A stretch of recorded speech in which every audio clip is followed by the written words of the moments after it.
आदेश आदेश कर्क राशि वालों, भैया बृहस्पति का जुपिटर का जो वक्री प्रभाव है वो आपकी राशि पर काफी अच्छा रहने वाला है। आपको खुश हो जाना चाहिए कि बृहस्पति देव आपको झोली भर करके अब देने वाले हैं।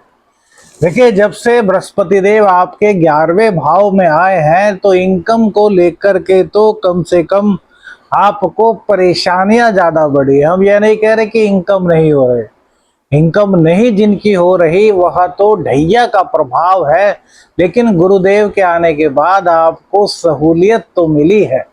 पहले से आपकी इनकम में इंक्रीजमेंट तो हुआ है, चाहे वो 2% हो, 5% हो या फिर 10% हो। आपको कुछ ना कुछ तो उसके बाद से ऐसा लगा होगा कि यार अब तो कुछ आना शुरू हो गया। अब बृहस्पति देव शुभ ग्रह वक्री हो गए हैं, और वक्री ग्रह का मतलब होता है उसकी पावर का बढ़ जाना। अब ये पांचवी सातवीं नौवीं दृष्टि से देखते हैं, 3 घर ये हुए और जहां बैठते हैं 4 घर, लेकिन अब इनके 2 घरों में और इजाफा हो रहा है। तो ये आपके 11वें भाव में विराजमान है, तो 10वें का और 12वें का फल आपको देंगे। 9वीं राशि इनकी 6ठे भाव में पड़ती है, तो खस्टेश से खस्टेश होने के कारण और इनकी पावर बढ़ जाने के कारण आपकी इनकम में और इजाफा इस गोचर काल के दौरान भैया जी होगा। 9 अक्टूबर से 4 फरवरी तक गुरुदेव आपको धन के मामले में निराश नहीं होने देंगे मित्रों। ये आपकी निराशा को दूर करने वाले होंगे। और सबसे बड़ा फायदा क्या होगा कि रोग, रिपु, ऋण, इन सब को परास्त करने में आपकी मदद करेंगे। रोगों, भाई आप किसी रोग से लड़ रहे थे, रोग आपका जा नहीं रहा था, डॉक्टर के समझ में नहीं आ रहा था क्या रोग है, तो इस गोचर काल के दौरान आपके रोग को डॉक्टर पकड़ लेगा, वैद्य जी पकड़ लेंगे और आपका उपचार हो जाएगा। रोग तो ऐसे समाप्त होगा। ऋण, जैसा कि हमने बताया कि अब ये इनकम के मामले में ढैया के बावजूद आपको परेशान नहीं होने देंगे। तो जब इनकम बढ़ेगी तो धीरे धीरे धीरे आपका कर्ज भी उतरेगा, आपका ऋण भी उतरेगा। और भैया फिर बात आती है शत्रुओं की। तो गुरुदेव, वक्री गुरुदेव की पंचम पर दृष्टि है, खस्टेश के ये मालिक हैं, तो ज्ञान से आपको ओत प्रोत कर देंगे। समझिए, शत्रु कब कामयाब होते हैं? जब हमारे पास या तो ज्ञान की कमी हो या फिर हम गुस्से में फैसला ले रहे हैं।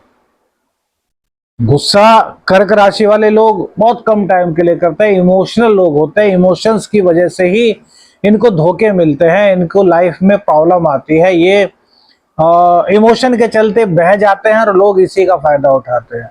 तो बस आपको इतना ध्यान रखना है कि इमोशंस के अकॉर्डिंग आपको नहीं चलना। ज्ञान गुरुदेव पूरा दे रहे हैं, मंगल की राशि को देख रहे हैं, और मंगल देव 12वें भाव में है ना। आपके दशमेश और पंचमेश जब 12वें भाव में है तो फिर आपको घबराने की आवश्यकता क्या है यार? कौन आपका शत्रु कुछ बिगाड़ सकता है? बस पॉलिसीज बनानी है, और पॉलिसीज को इम्प्लीमेंट गुरुदेव स्वयं से कर रहे हैं। कारण जानिए क्यों? क्योंकि अब गुरुदेव 12वें भाव का भी फल देंगे, और मंगल 12वें भाव में बैठे हैं और गुरुदेव मंगल के घर को देख रहे हैं।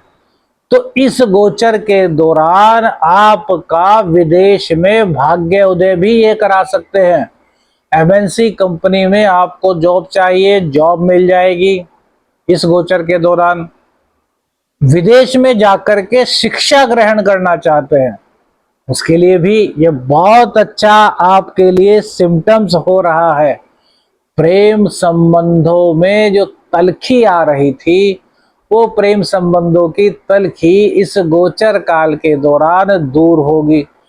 पेट की समस्या से आप ग्रसित रह सकते हैं, तो पेट का बहुत ध्यान रखिए। पेट का ध्यान रखने के लिए बाहर के खाने पीने पर नियंत्रण रखना होगा।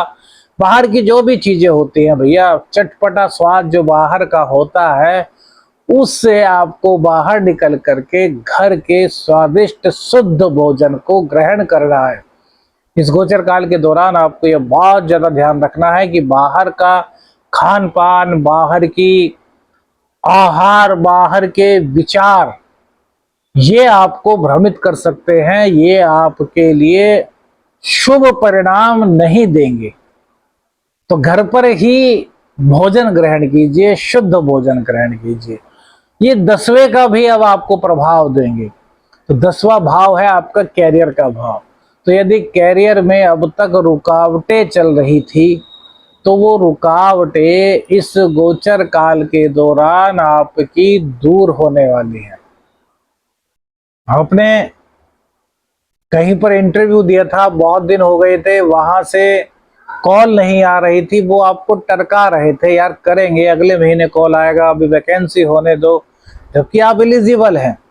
यदि आप उनकी नजरों में एलिजिबल हैं, तो भैया इस गोचर काल के दौरान आपका कैरियर भी गुरुदेव सेट कर देंगे और आपको जॉब मिल जाएगी।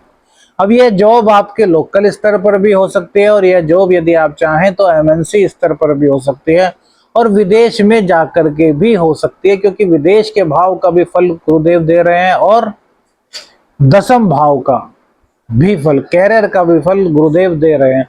राजनीति में भी ये आपको सफलता, तरक्की दिलाएंगे। आपके ज्ञान को लोग सैल्यूट करेंगे। देखिए, बृहस्पति देव ज्ञान के कारक हैं, धन के कारक हैं। तो ज्ञान और धन देने में ये आपको कोताही नहीं बरतेंगे। शर्त क्या है? आपका मार्ग सही होना चाहिए। सदमार्ग से सदगुरु की शरण में यदि आप चलते हैं, किसी का दिल नहीं दुखाते, आपकी आत्मा जिस कार्य को बोलती है उसको आप करते हैं। ऐसा कोई कार्य नहीं करते जिसको आत्मा करने से मना कर दे। तो यकीन मानिए इस गोचर काल के दौरान आपको बहुत ज्यादा लाभ गुरुदेव देंगे। लंबा टाइम है, 9 अक्टूबर से 4 फरवरी, अक्टूबर, नवंबर, दिसंबर, जनवरी और फिर फरवरी में 4 फरवरी तक। उपाय क्या करें? तो उपाय के तौर पर आपको 2 चीजें करनी है। पहला उपाय, हर बृहस्पतिवार को केले के वृक्ष पर जाकर 7 बार लाल धागा केले के वृक्ष पर बांधना है, और हल्दी ले जाइए, हल्दी और गंगाजल मिलाकर के ले जाइए, और केले के जो पत्ते, 5 पत्ते, 7 पत्ते विषम संख्या में ले लीजिए, उस पर आपको लिखना है श्री हरि। यह पहला उपाय हो गया। दूसरा उपाय, आपको डेली विष्णु सहस्त्र नामावली का जाप करना है। इसके करने से आपके सभी संकट दूर होंगे, आपकी सभी बाधाएं दूर होंगे। बृहस्पति देव का, श्री हरि विष्णु का, गुरुदेव का आशीर्वाद आपको प्राप्त होगा। वीडियो अच्छी लगी तो लाइक और शेयर कीजिएगा। चैनल पर नए हैं, चैनल को सब्सक्राइब कीजिएगा। आदेश आदेश अलख निरंजन। हर हर महादेव।